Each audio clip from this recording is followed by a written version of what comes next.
The circle of control is the things that we have direct control over. It's our thoughts, it's our behaviors, it's our responses. For example, what I say right now is within my control. The way that we move, the way that we interact, all of the things that we control. As educators, as facilitators, it can be really common to get really stuck on some of the things that sit in our circle of concern when it's really just like pouring out energy and effort to something that we have no capacity to influence or change. It seems like a really simple tool to look at our circle of control, our circle of influence, and our circle of concern.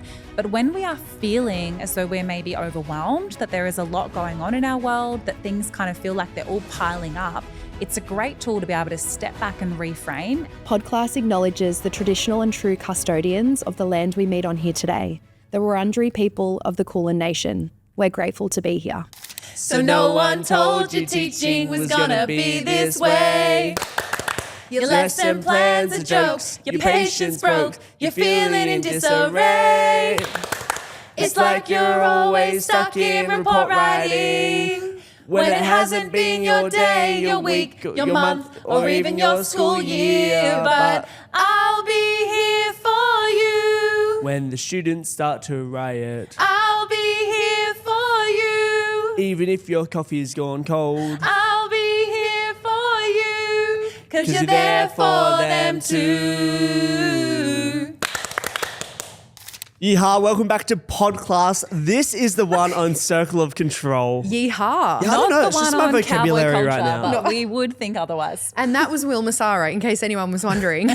Joined by my friends and co-hosts Amanda and Skye. G'day. Hello, Yeehaw. hello. I mean, Yeehaw back, yes. Here we are. This is the one on the circle of control. Ooh, interesting. Let's unpack it. What is the circle of control and where does it come from, team? Great topic. So the circle of control comes from Stephen Covey's The 7 Habits of Highly Effective People, which Solid many book. of us Great may book. have, read the highlight reel from rather than the whole thing. But he kind of introduces that there's 3 different circles of control. So we have our circle of control, which are the things obviously we can control. We'll unpack this. No way. Our circle of influence and our circle of concern. So this is kind of a framework that we can use to unpack and understand our experiences and also where we can invest our time and energy that's actually valuable rather than being caught up in a whole bunch of stuff, which is really easy to do when we actually can't maybe have any control in that space. Yeah, and I think that's why we're covering this topic is because working with young people, chances are, I'm going to stereotype here, but chances are we have a big heart. We're in it to make a difference. We're in it to have impact. Yeah. And we're quite empathetic. And so what that can lead to is a sense of so often unfair responsibility in the face of so many things that are outside of our circle of control. Yes. Shall we begin with the control circle? Yes. Circle of control. Let's So begin. what is the circle of control? The circle of control is the things that we have direct control over. I know, no way, mind-blowing, but what are them things? It's our thoughts, it's our behaviors, it's our responses. For example, what I say right now is within my control. They're the things that we literally, the way that we move, the way that we interact, are all of the things that we control. And it's our innermost circle, right? So we imagine kind of like 3 circles that get bigger and go around one another. Our circle of control is that very middle one. So Yeah. stick man, middle of the circle. That first circle is circle of control. Amazing. What's the next circle? The next circle is our circle of influence. So this is kind of the circle of things that we can somewhat impact. So we can have an influence on it, just like the name suggests, but we can't fully control it. So this can often involve for example, our relationships. Like we can control how we show up, we can control the energy we might bring to a conversation, but we can't control what another person is thinking. We can't control their attitudes about whatever the topic is we're talking about, but we can influence that in some way through our own personal actions. So now we've got stick figure, first circle, circle of control, a circle outside that, circle of influence, and now we have an even greater circle, a third circle outside, and that is our circle of concern. And it's interesting, it's named our circle of concern because so often some of our biggest concerns sit in this place, and yet we have absolutely no control or influence over them. So as an example, I grew up on a plant nursery, so growing plants and, nurturing plants, and in Melbourne, it's quite a, up and down weather. and up and down weather landscape. That's why I don't live here. Exactly. And the weather obviously has a huge impact and influence on the growing of plants. However, it is completely and entirely outside of our circle of control. It sits in our circle of concern. It is something that highly concerns us and we can have huge concern over, but we have absolutely no control over.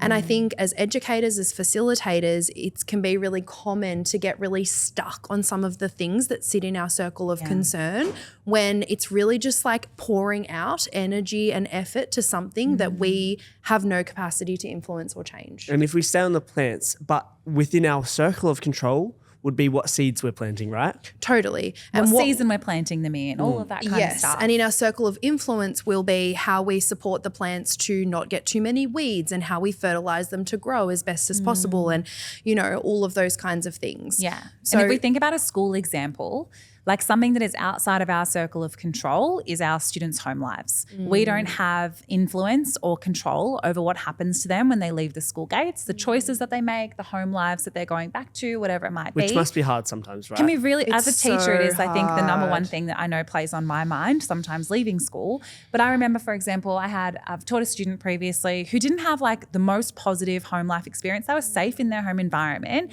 but they had a really negative experience of what that was like for them, and often came to school and would be quite down in the dumps and would be quite reserved and kind of withdrawn, which made complete sense. And I remember thinking, like, I can't just like wave a magic wand and kind of fix this student's life. But what I can do, what's in my circle of control, in my circle of influence, is the way that I show up, is in the way that I interact with that young person. And so I can show up and be supportive and check in with them and make sure that they feel seen and heard, so that school becomes a place that they feel as though they can belong. They feel as though they have a place they can come to and express themselves if they need to. I don't get to control what happens once they leave that school, but I can have influence over their experience of school while they're there. Amazing. And maybe if we think about it more broadly, like in the context of something else, like Will, for example, you're the CEO of Youth Leadership Academy Australia, and you are ramping up for the 2025 national tour. Tickets are on sale. And can we think about for a second in an event context? There are lots of things. So many variables. So in the event many context. variables. Like let's picture, you know, a large scale convention centre. We're welcoming some 140 schools with some 2,000 young people.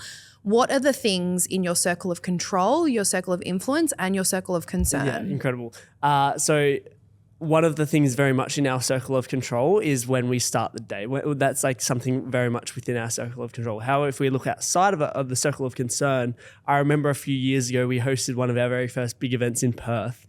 And I get a call from the convention centre at the time, and we were literally like, why is there no one here? And we'd backed up one of the main highways in Perth with buses. Stop. Which obviously is like now a massive concern of us, because like, why is there no one in the room? Well, because we've blocked up the street.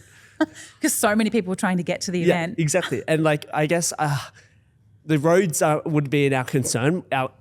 In our influence, it would probably be like, if we look at it now, we now stagger buses. Can we control them? No. Can we influence them? And when they come? Yes. And now the control element is actually the starting time. Yeah. Something we also have influence over. I have had the pleasure to be able to work alongside Amanda, deliver these events for such a long time, and I can only influence how long Amanda's going to talk for. Sometimes. Okay. Wow. I can't believe you didn't see that. Are we the timing Shots police fired. here? Oh my gosh. But let's think about, seriously though, the room. Like you're at the back of the room, you're trusting me on stage with my rambling, whatever on earth I'm talking about. And if we think about our circle of control in that context, we have within our control the lighting, the music, the content, the delivery, the facilitation, all of those things are in our circle of control. What is in our circle of influence? Our circle of control is everything we do that meets the circle of influence and therefore has the capacity and ability to influence. Yeah. So in our circle of control sits the students and sits our capacity to inspire them, to motivate them, to give them a learning experience. What sits in our circle of concern, which is something that we have zero control over and zero influence on, is what's happening for them. How late they went to bed last night, how they woke up feeling this morning, the interaction on the bus on the way to the event. Like, the biggest part of the circle of concern is what happens when they leave that room. Yeah. What happens when they leave that room, and what impact does the event actually have long term? Because I know we're all so passionate about long-term sustainability, right? And that's why we have post-event programs. That's why we support young people for more than just a day, right? Yeah.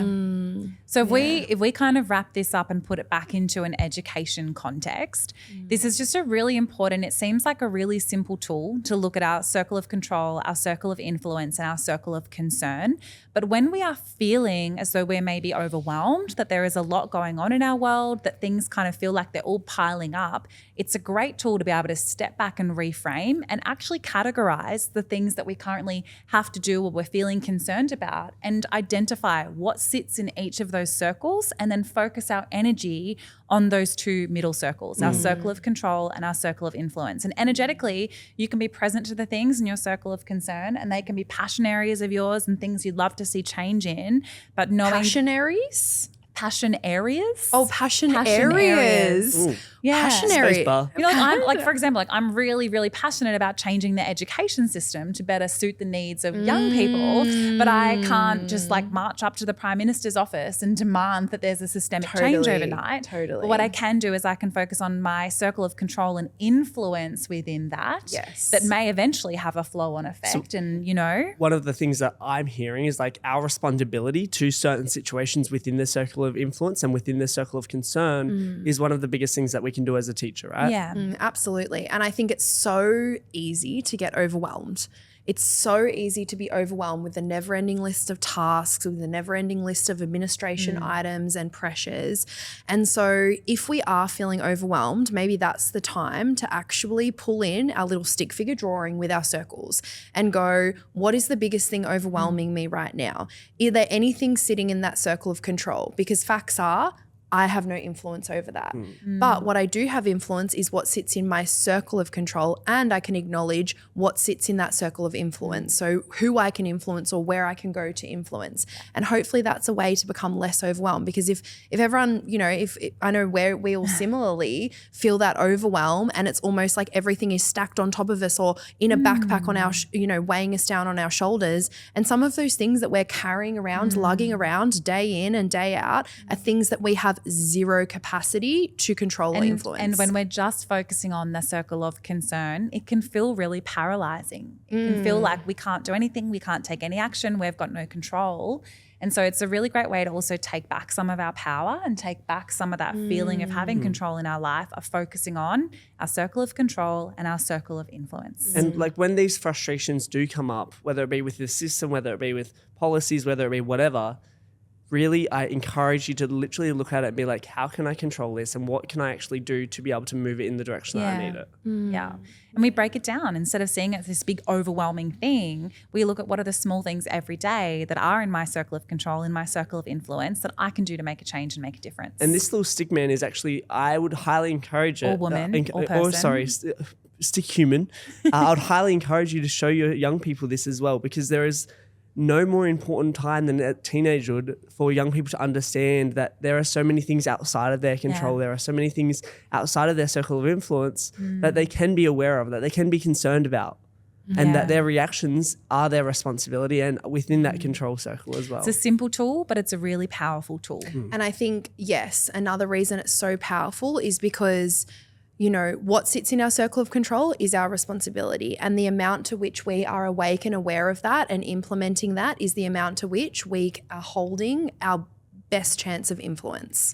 So, thank you so much for joining us on Podclass. We hope that you've taken something away and just reflect this week. What is in your circle of control? What's in your circle of influence? And continue to make a difference in the ways that you can. And guess what, team? That is the end of the year. We are so excited. We thank you for joining us for the first year of Podclass, and congratulations on making it to term for the end. Woo! Yay, you did it. And thank you for being a teacher. Thank you for being a parent. Thank you for being a facilitator. However you show up for young people, we are just so grateful for the work that you do. Please rest, recharge, take some space, and eat. We're going to do that as well, and we will see you next year. We'll see you in January. Thank you, team. Bye-bye. I'll be here for you, 'cause you're there for them too. Thanks so much for tuning into Podclass. If you've enjoyed this episode, we would adore it if you could go on to Spotify, Apple Music, wherever you listen to your podcasts, and leave us a review. 5 stars would be lovely. We would love to get this podcast into as many ears as possible so we can help and support as many people as possible who help young people. And if you're not already doing so, please go along to Instagram and follow us at podclass.aus.